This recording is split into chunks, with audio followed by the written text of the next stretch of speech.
This is Nicole Pesci from the Daily News. I'm here with the Google Street View Trike. They're going to be using this to map Central Park today. I'm going to take it for a spin. I haven't ridden a bike in a couple of years, so I just hope I don't end up falling in Bethesda Fountain. So one of our engineers, his name is Dan Ratner, is a big fan of mountain biking, and when he was biking one day he said, well, why not just combine the two? So in true Google fashion, he just kind of started playing with it on his spare time, and now we have a Google Trike. So the frame of the bike is actually a pedicab, like you would be able to hire here in Central Park. Of course, it's been heavily modified, but it's essentially the same concept of one person pulling a lot of weight. This thing weighs about 250 pounds, so you gotta have good thighs to drive this thing.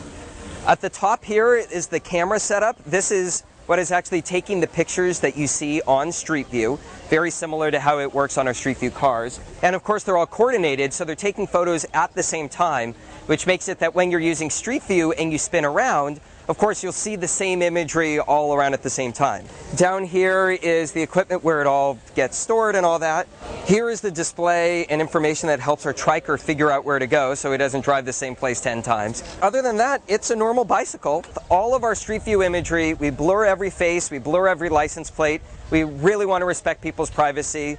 Of course, if somebody sees something on Street View that they don't like, or it's them in a way that they don't want to have shown, they can click on the little report a problem link on the bottom of any image, and we will take action on that. But it's going to take us about a week to cover all the paths that we plan to. We can't get every last one because this can't go on stairs, for example, but we're going to try to get as much of the paths of the park as possible. So we'll get the really popular places like Bethesda Fountain, but we'll also get some of the side paths too. So maybe even New Yorkers will be able to find places in Central Park they never knew before.